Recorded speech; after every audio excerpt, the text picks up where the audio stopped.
All right, good morning and happy Monday, folks. Jordan Matchett here. I got a reaction video here today by a gentleman named Nathan Zed on YouTube.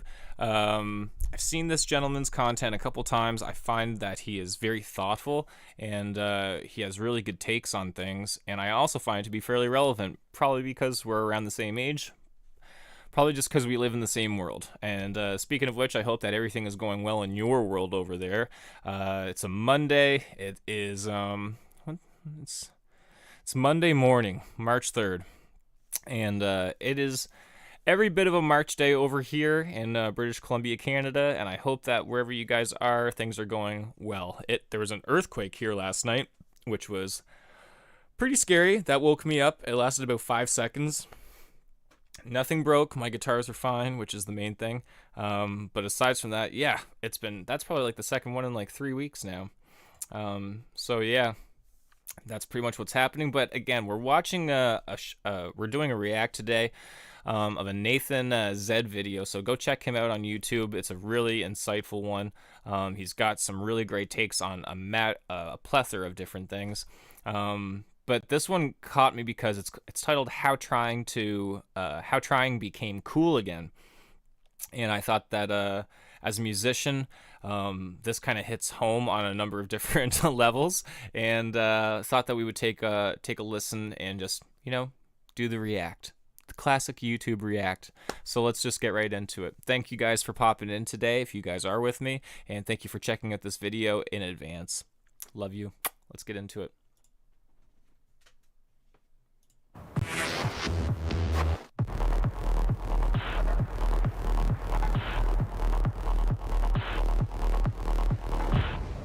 Wow, yeah, this is the most try-hard intro of all time. Just started like everyone else in front of a microphone, man.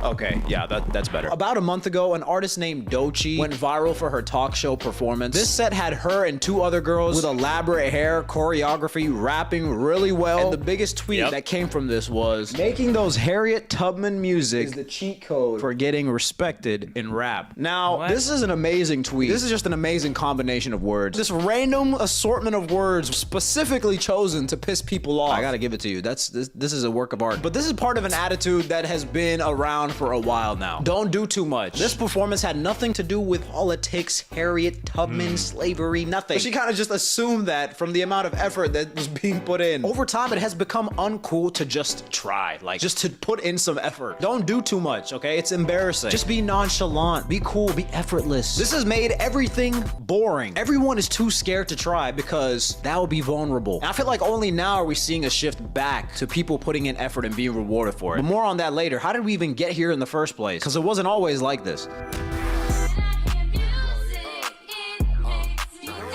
The death of effort, man. As a musician, I feel like you're always putting in a level of effort, but I think that I don't want to say that folk music kind of destroyed it, but I feel like back in like the 2010 era, the minimalism, the goche, that kind of stuff, it's weird because there was a lot of minimalist stuff like goche, but then you'd have like these folk bands that sound like full orchestras, like Fleet Foxes, that had the aesthetic of like tight jeans that are ripped with like a beanie that I stole from my dad's closet whenever I was 13, that I still have today, with like the music of like the fucking Grand Symphony or something like that. And it was very, very confusing, but I think that probably that section of music in the early 2010s kind of perpetuated this level of nonchalant, no care kind of deal music, or aesthetic as well. Mozart, Michelangelo, the Hawk Tour girl. Every generation has their greats. But it feels like over time we're giving people more credit for being nonchalant than for doing things well. Like, just imagine if the Talk Tour podcast was created in the Byzantine Empire. We're holding her back. It's crazy to see this contrast between the last 10 years and then the last like 100 to 1,000 years. I think if history right now in about 10 years will tell us anything, is that nobody was holding Hawk Tour girl back. She literally destroyed herself. Even just the 2000s. The 2000s were the definition of not being afraid to do the most. Loud, maximalist, unapologetic self-expression. Everything I think that was like the death. I think like this was like the last era of like PC culture, really, like of like anti PC culture. You had like movies like Scary Movie that were coming out. You had crazy ass looking bands like My Chemical Romance that were coming on the scene. Not to mention you had people that were like looking like a David Copperfield tribute band. I'm talking to you, or not My Chemical Romance, Panic at the Disco. And then you had like the real life X-Men and Fall Out Boy. Um, there's like a lot of self-expression. People could do whatever they wanted. Uh, I mean, think about mental health back then. Who was advocating for mental health? Linkin Park. That was literally the only band that was like, people were going crazy with self-expressionism back then. People were wearing like the redneck kids would pretend that they were Ashton Kutcher on MTV. It's legit that level of insanity back then. But also people felt like they could do what they wanted. Probably because there was no phones back then, or there was no not a lot of eyeballs probably. Is in your face, over the top, colorful, has personality. Bro, True. even things that All these were things. corporate didn't feel soulless or generic. Things were allowed to be. That's an iPhone commercial that actually probably didn't use a band's. I mean, maybe they did, but I feel like that was probably before the era where Apple was buying mainstream hits or making mainstream bands by using their hits. I remember there was like a female Yal Name, I think. Yal Name, her big hit was on an iPhone. Like I don't even know how the hell I just remembered that name, Nal Yame. But I'm pretty sure that she was in an Apple commercial, and that like exploded her career. Be weird or cringe. The internet was Enough so where almost a decade or more than a decade probably later, I remember Yal Name. the Wild West, man. You know, before everything became content, you could create whatever you wanted. You could do whatever you wanted. It was a little too much. You might have had to reel it in. And we did. Because suddenly in the mid-2010s, everything shifted. And I don't know when exactly this was. I remember the exact moment I noticed it, and that was in 2016 when the Life of Pablo album cover came out, and I was like, okay. so this is where we're at now. You didn't even try. And that was the... No, go back to that. Let's go. Oh, that is a doozy of an album cover, folks. That is a real doozy. And, I mean, let's dissect it here. We got, I mean, this is if I was drunk on Canva. This is legitimately the product of what I would be putting out. So we have The Life of Pablo, and I'm assuming which one is the name of the album. I feel like, is he doing like a really crazy poll? Because I would have found a better place for the family photo than this. Is just, it makes no sense. That doesn't make any sense. Whether you even want to call this minimalism, that's questionable. And if you want to call this not caring, then that's fine. But this is not minimal effort going the full way. I was like, so this is where we're at now. You didn't even try. And that was the aesthetic.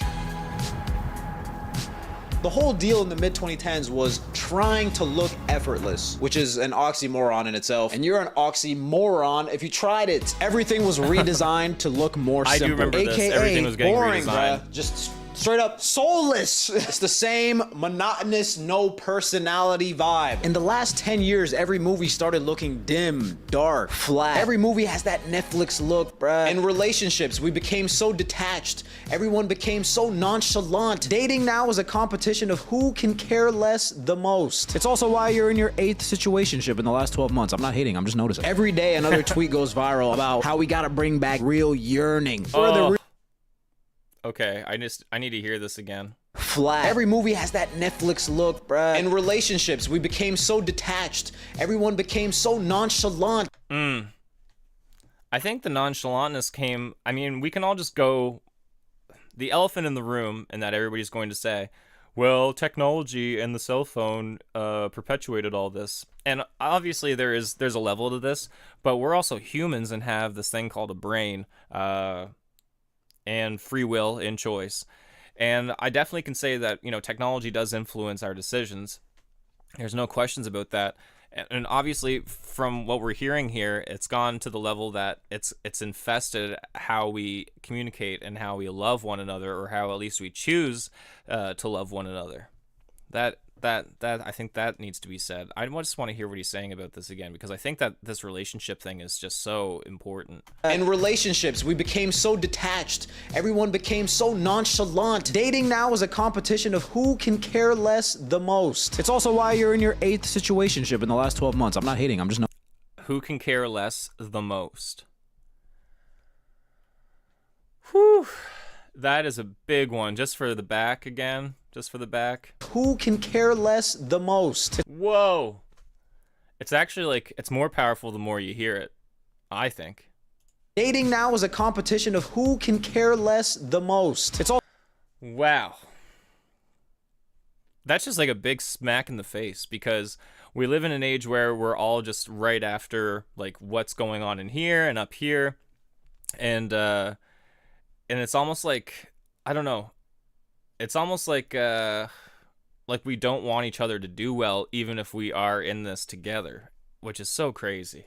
Also why you're in your 8th situationship in the last 12 months. I'm not hating, I'm just noticing. Every day another tweet goes viral about how we gotta bring back real yearning. Where are the real yearners at? We gotta bring back. Okay, so it makes sense to me why he would put up some clips of Asian soap opera, mostly because there's a lot of expressionism in these operas. There's a lot of overacting or overreacting kind of thing when it comes to like love and romantic situations. So this is like a shoe-in, and obviously there's a huge trend in like Western culture of people that specifically in the West watch these soap operas, and I am assuming it's not because of the overreacting. I'm sure it's because that there's some level of what we're seeing here, this amount of yearning, or this amount of perpetuating love or feelings that are of love, that we obviously are not seeing in our media here in the West. Another tweet goes viral about how we gotta bring back real yearning. Where are the real yearners at? We gotta bring back that level of Oh, that was mine, okay. That sentiment has been around for a while. We miss actually feeling like we can put ourselves out there. But the thing is, nobody wants to be seen as a try-hard. Yeah, and I mean, like, why would we want to... I'm trying to think of, like... I suppose as a musician, people can often get labeled and guilted into feeling like that they are too a try-hard. But, like, really, what's the definition of a try-hard? I would much rather be somebody who that actually tried and gave an effort into the function and task of trying, than be somebody who's just going to be lazy or rely on nepotism or some sort of social benefit. I'd much rather be known for my I'd rather be known for the meritocracy that my skill represents, than a social credit that I can just hand in. Doesn't that make sense? Isn't that what hard work? I mean, isn't that the difference between a house that's built well and a house that isn't built well?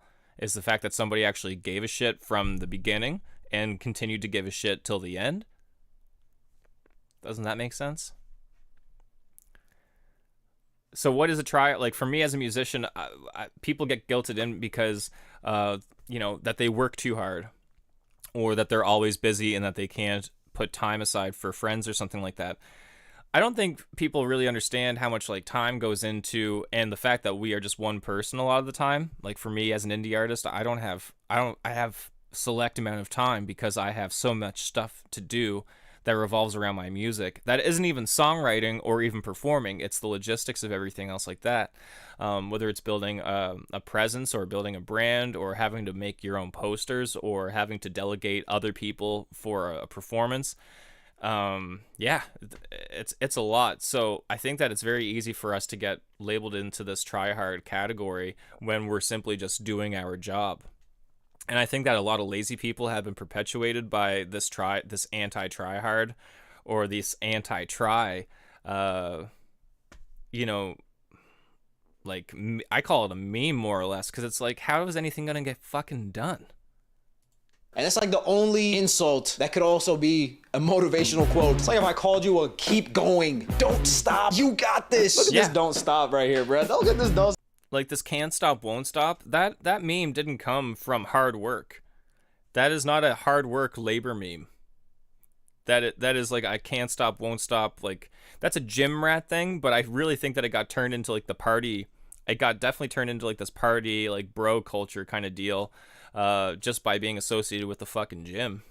Stop. Look what he's doing. He's not stopping, bro. What is he? But I think there's a difference between trying hard because you want to and trying hard to impress other people. We had social media for a while, but it's only recent.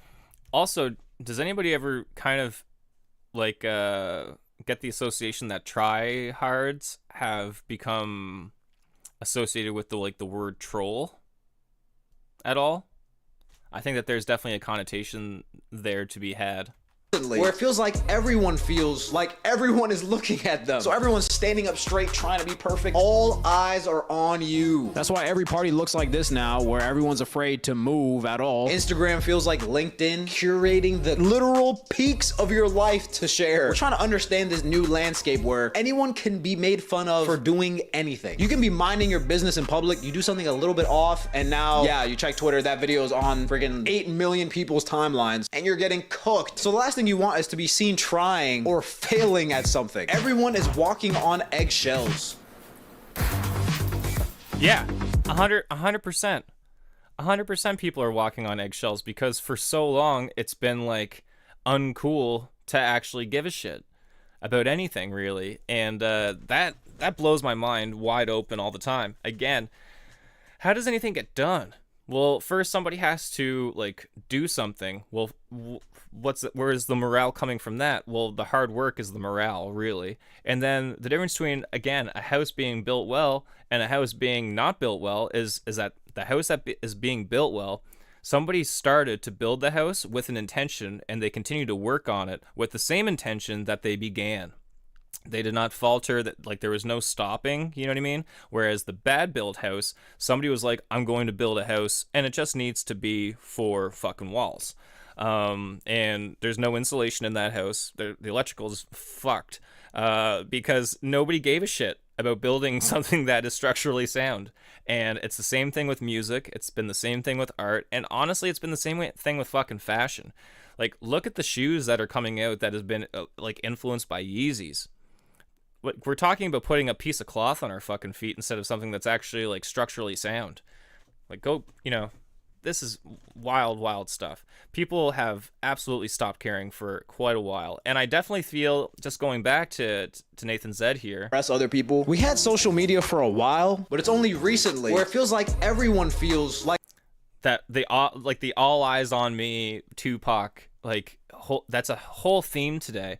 And it's another reason why, like, as a musician and as like in country music, all we're hearing about is posh and like polished stuff. We're not hearing about any outlaw shit. We're not hearing about anybody getting into a bar brawl or anything like that. Why? That's actually what kind of made some music cool. Like, whenever I was like a White Stripes fan back in my teenage years, you would hear that Jack White would get into a fight with like the lead singer from the Von Bondies at like a Detroit bar. And as a kid, you're thinking, that is fucking cool. Is violence cool? No. Is it kind of cool to hear that like these heroes and that these people that we hold on high have these kind of real world situations happen to them? Yeah, because it humanizes them for us. It actually lets us connect to them more, because it's like, man, maybe Jack was having a bad day. Maybe this guy from the Von Bondies was talking shit about hardest button to button. Who fucking knows, right? But at the end of the day, we're not seeing these kinds of situations anymore because of this all eyes on us social media game.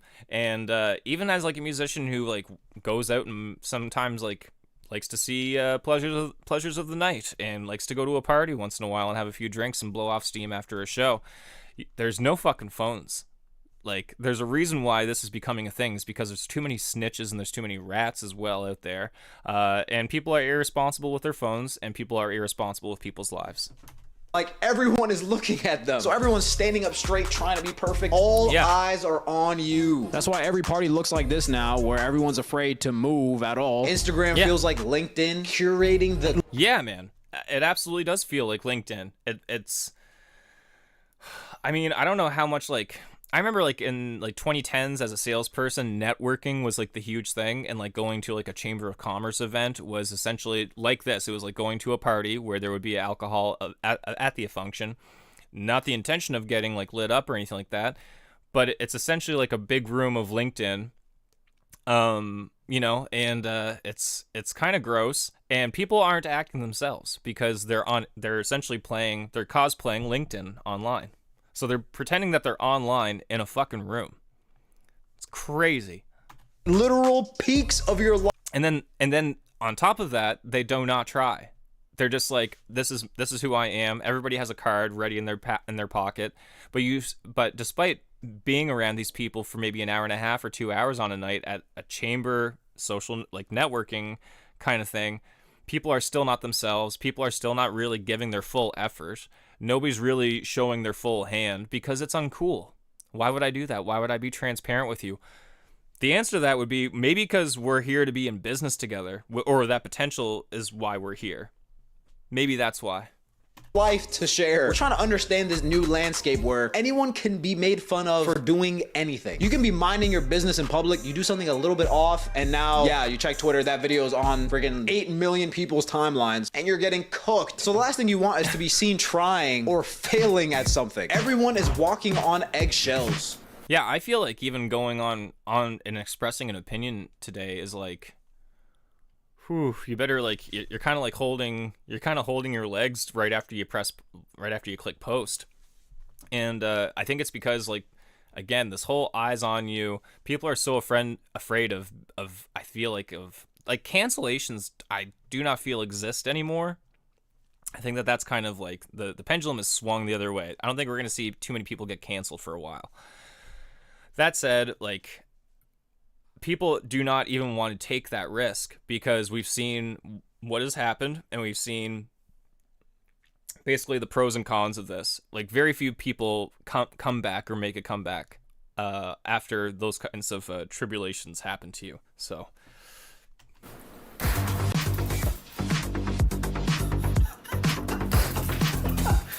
artists became nonchalant. I wouldn't want to clean that up, honestly. Even for the video content, wouldn't want to clean that up.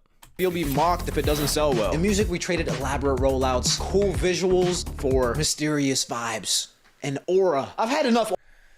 Dude, oh man, he really nailed that. Yeah. Artists became nonchalant. Why try if you'll be mocked if it doesn't sell well? In music, why be mocked if it doesn't sell well? Again, this is like, as a musician and as an artist, it's your art.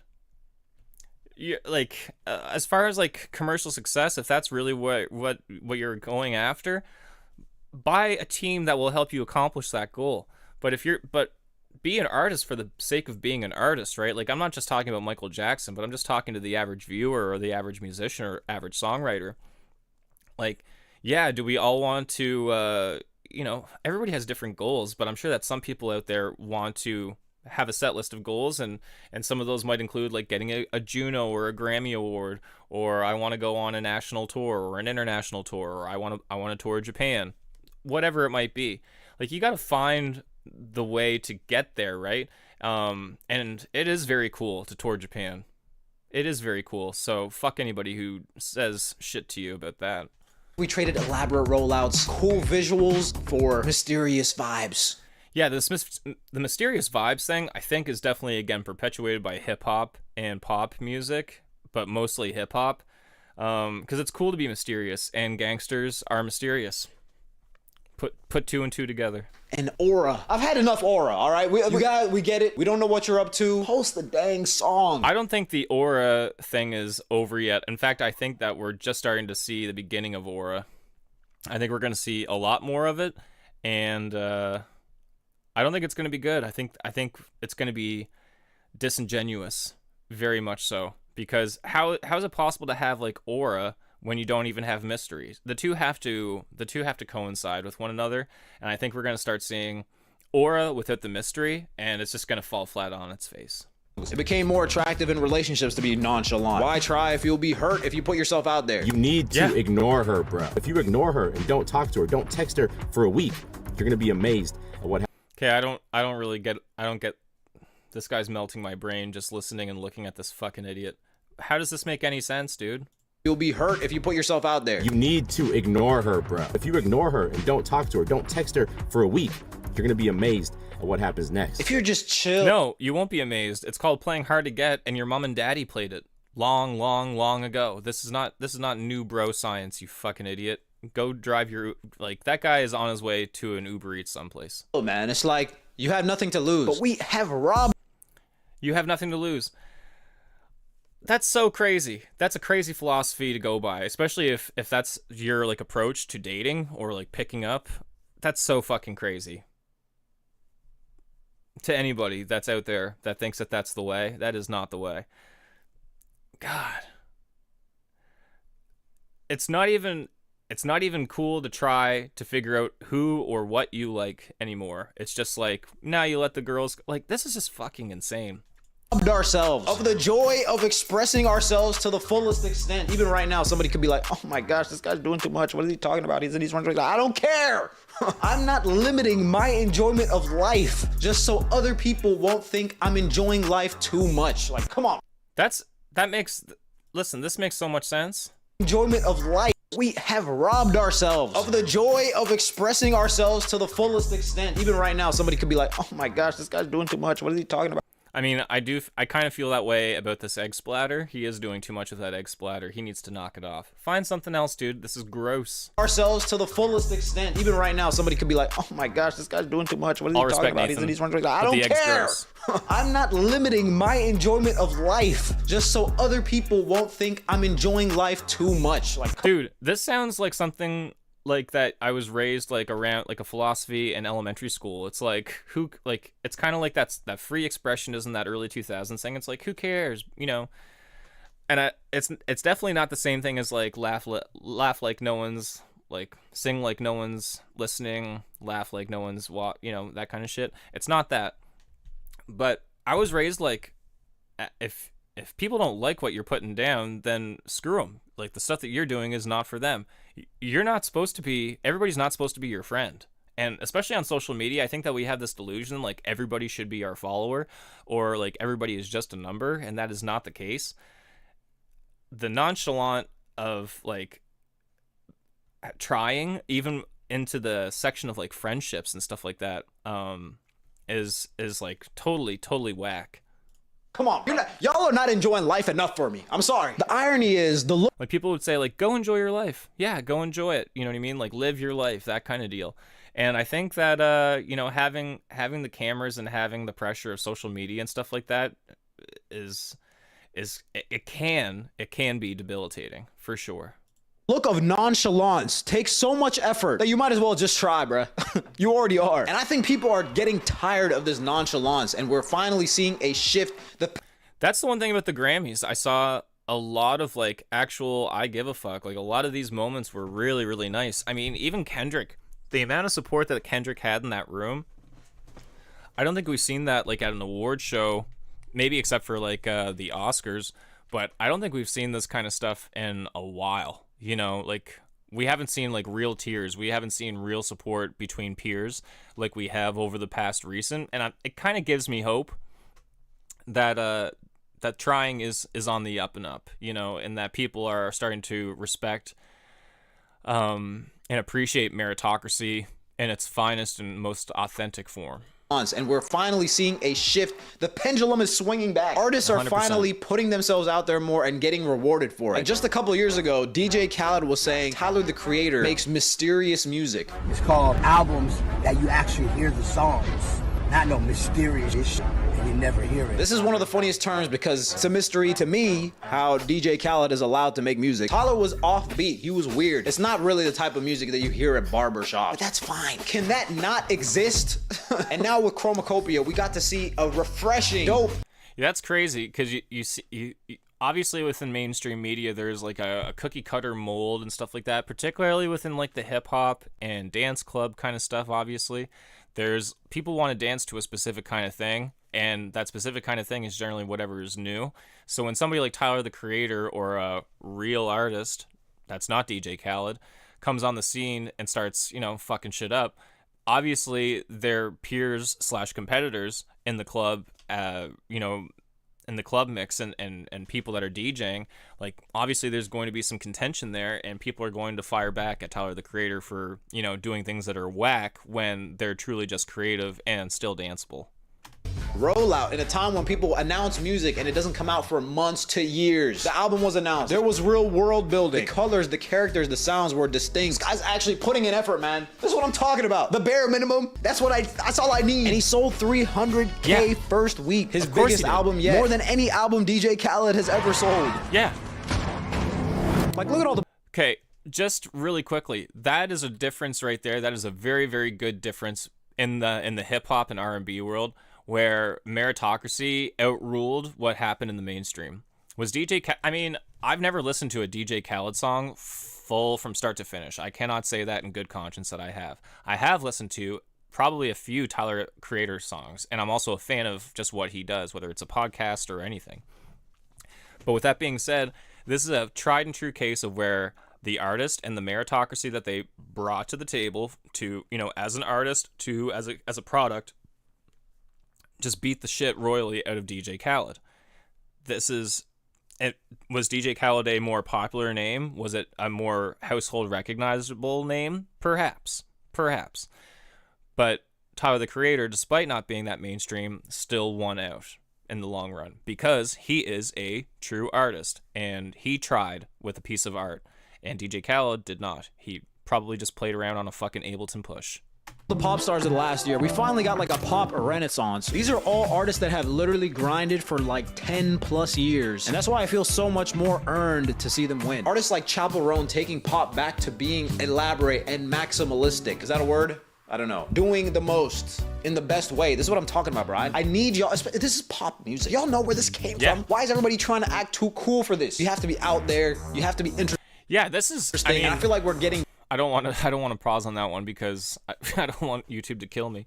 But when you think back on like pop music, especially in anywhere from 1998 onwards, really, you got Britney, you got Destiny's Child before Beyonce, folks. Before Beyonce, there was a Destiny's Child. There was a Christina Aguilera.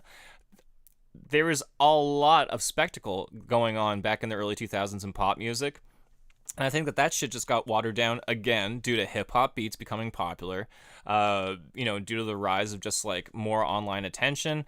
And we're getting back to that spectacle section, which I really love, and I really hope that rock music will kind of dine and maybe get in and get out on that one, because it would be kind of sweet to see some, like, I don't know, maybe Greta Van Fleet will wear bondage shit next tour. Who knows because of this?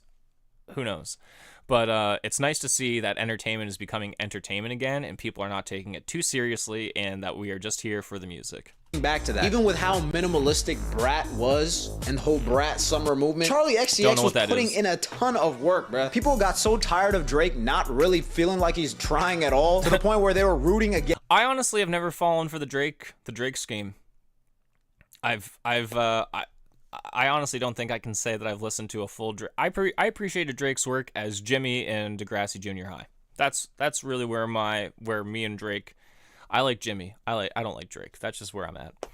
But one of the reasons why I really didn't like Drake is because I saw him in pretty much like every fucking barbershop, like every barbershop TV screen. I think my dog is screeching. 1 second.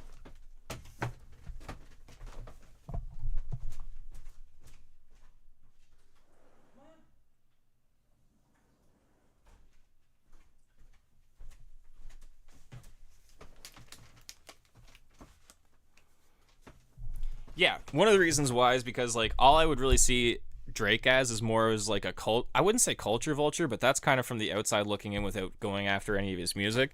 I just saw that he was like so deep entrenched in the culture, and I do live in Canada, so that kind of adds up as well. He's like one of ours, I guess. But yeah, never got into it, and I also just felt like his music was lazy. Anytime that I did hear like a Drake lyric, I'm like, this doesn't do anything for me. Sounds super auto-tuned, and the shit doesn't fucking rhyme. Like, how am I supposed to sing along with some shit? This guy's more or less just doing a therapy session on record. Against them in the beef. And Kendrick actually putting in effort into his lyrics, into his love for the art form, made it easier to want this guy to win. And that effort took him all the way to the dang Super Bowl. And there's no fucking way, even at the height of where Drake was, that he could have done this at the Super Bowl. You could have caught Drake at the very beginning of his career, at peak career, whatever. This guy does not have the talent that could have touched Kendrick's Super Bowl performance. There's just no way. Winning 5 And it's because his music is lazy. Grammys in one night. People are valuing real things again. Barbenheimer got all these people to come out and watch. I'm putting out an EP right now, and I'm going to be releasing it in April. And it's my first time ever, like, doing everything myself on a record. So I'm playing, like, literally 95% of the instruments except for, like, one pal that I called in to do some guitar stuff. And aside from that, I'm mixing, producing, and engineering the whole damn thing. And it's just 5 tracks. I'm not a doctor. I'm not a great producer, mixer, engineer. But I do know that I want my product to sound authentic. I want it to have mistakes. And I want it to sound like it is done by a real person. Because there's just so much AI music and bullshit out there right now that people, I feel like as the general audience, sometimes you kind of, it's like Noel Gallagher once said, the general audience and the general public doesn't know what the fuck they want.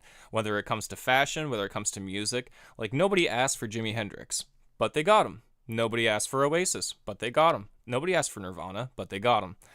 And I feel like sometimes, particularly right now in this, again, world of AI, some people just kind of need to be led to the water a little bit and just be like, yo, this is actually what the real thing sounds like. And you're probably going to like it a lot more than fake thing. So 2 movies on the same day just because these Didn't 2 watch this directors movie. put in more effort than we're used to in recent big blockbusters. watch We that. went from a movie like Nacho Libre Watch looking that. like this to every $200 million blockbuster looking like this. We got snowmen! yeah. I was watching clips of Napoleon Dynamite the other day because I haven't watched the movie in a long time since I was like a teenager. But to think that became like a mainstream hit like in the early 2000s when actually there was quite a bit of stuff like big productions that were happening in the 2000s. But again, like I feel like that this is the same production value as like the 40-Year-Old Virgin, which was a huge Judd Apatow film, or even Knock It Up, which was a huge hit. But I feel like that the same kind of like video quality still here. Get that cone out of my face! The same thing. Barbie with the colorful sets, Oppenheimer with the dang scale, the epicness of the IMAX camera. They both felt like they were made by real people, not algorithms. But one thing stands in the way of all this. Now that being said, I don't think that there was a lot of algorithms out there at the time, so. None of this is real. We're cooked. With AI, this is like the end game of no effort. This is like it doesn't really get farther than this. Like, you really just study for 8 hours when I just got ChatGPT to do it for me. You know how I know that was Good use of AI? your time, Timmy. All right, we're cooked. With AI, Look at the fucking cake. That's how I know. of this is real. We're cooked. Watch the dog and look at the cake. The cake looks like the bottom of the 9/11 buildings. It looks like it's made from like sheetrock or something like that. With AI, this is like the end game. That doesn't even look like This is cake. like it doesn't really get farther than this. And it actually makes me feel bad for the dog. None of this is real. We're cooked. With AI, this is like the end game of no effort. Yeah, that didn't even look like fucking cake, dude. This is like it doesn't really get farther than this. Like, you really just study for 8 hours when I just got ChatGPT to do it for me. Good use of your time, Timmy. All right, I'll see you in there. We're gonna do a little surgery on this guy, right? We're getting rid of human voices, faces, guy's thoughts, funny. just so we can save some time. But the best things that have ever been produced on this earth were by human beings that had to actually think, dig deep down, and come up with solutions to problems. Are we gonna just lose that part of ourselves to save some time? Probably. I think we're shifting, and I think it's gonna shift even harder because people want the real, bro. I think we're gonna fight. I think that that's totally true, and we're already seeing it, especially like in the gaming sphere right now. People are like, if anybody is out there that plays games, you've probably heard of Kingdom Come Deliverance, whether it's 1 or 2. Yeah, that is about as real as it gets. It's a very difficult game, which is one of the things that it's been lauded for. And I think that it makes a lot of sense because people have been wanting a real game for a long time. And I think that the medieval, we've already seen We've already done the Elden Ring. We've already done Oblivion. We've already done this stuff. What we haven't done is an actual realistic take in the medieval world that's actually historically based. But people are wanting this, and I think that they're wanting this in their music as well. Not by trying to beat AI, but by trying to be even more human. That's how you cut through these days. Everything feels so fake and corporate and low effort that even just caring about what you do feels different. Everyone wants to seem effortless, but the thing is, you have to try hard to get good enough at something to make it seem effortless. One of my favorite— That's the truth. Yeah, that's 110% the truth. You have to put the effort in order for it to actually look like it's effortless. And it's very apparent to me, especially within the music realm. People are looking like that they're trying, but it's fucking lip syncing. That's ultimately what it is. favorite stories is Miles Davis improvising a film score in real time, like watching the movie, playing the trumpet in one night. The whole score is done. But that didn't happen because this guy was like, bro, let's just get this over with, bro. Let me just get in there, man. It took him thousands of hours of honing that craft to make that even possible for me to be telling you about it right now. People are just trying to skip 50 steps now and just get to the effortless part. But let's be real, you might take an L for trying. You might waste your time, you might look stupid, and that's scary. But if you actually put your all into it just because you wanted to, you can stand on that. There's more regret in hiding behind the shield of, oh, well, I didn't even try, so it's okay that it— Man, I'm actually personally so happy that I'm listening to this right now because it's given me some solid encouragement for what I'm doing with my record. failed. That inspires nobody. That produces nothing cool. Except you get to help your ego. That's it. Yeah. Is that what we're doing all this for? Is that why we're here? Nah, no. man. The reality is, we're all just scared. All right? It's fear. Is what it is. You're scared. We can't live life behind this fear, bro. And the fear is really just coming from our social media, our perception of like, what are people going to think? When if you're an artist or you're a content creator, you should really just care about like the quality of what you feel that you are putting out. Because if you feel like that it's good, then it really doesn't matter about, you know, the end result. If you're an artist and you're putting out art that you feel good about, then mission accomplished, done and dusted, on to the next. We should not be thinking about what people are really going to be thinking about our art. Our art is to be given to the people. People can pick it up or leave it. That's really up to them. But as an artist, our job is just provide quality things to people. That's it. We should not be worried about fear or numbers or logistics or opinions. That stuff is nonsense in the art world. We can't create art behind this fear. We can't have real relationships behind this fear. We can't even He's so right, and I almost like if I care enough deeply, then maybe I'll kind of expound on that. But I think that particularly this trying in the dating world as well, that's like a whole video on its own. It's like people do not care. It's so wild, and it's almost like it's so counterproductive to dating. It's like, who cares the least wins. Well, that doesn't add up to anything in a valuable relationship. read a book these days in public without somebody telling you you're not a vibe, bro. I wasn't trying to be a vibe. I was just trying to read the freaking. Post-COVID, we are starved for connection. We're starved for authenticity. That's what I'm gonna try to do here. That's what you should try to do in your everyday life. Yeah. And we can actually try to have fun on this earth instead of acting too cool to have fun. Okay? I gotta clean this up now. Gosh, thank God. That egg was like the least part of that, my least favorite part of that video. That is definitely for sure. That was the least favorite part of that video for me. Oh man. Well, yeah, how trying became cool again. I definitely, it's definitely on the uprise. That's kind of my take from it. I think that it's really sad about how this fad of not caring has like, it's not just like seeped into a lot of our culture, but and infested itself in there, but it's produced some really damaging long-term results. Again, I think that relationships are a really good example of that. It breaks my heart actually just to know that like there's just a lot of people that are out there that are lonely, men and women, that are simply just out of fear of ego, that are just being disingenuous about what they want and what they're after in life, which is just so sad. And I can't imagine how many people are being held back in a number of areas in their life, because relationships affect a lot of the arenas of our life.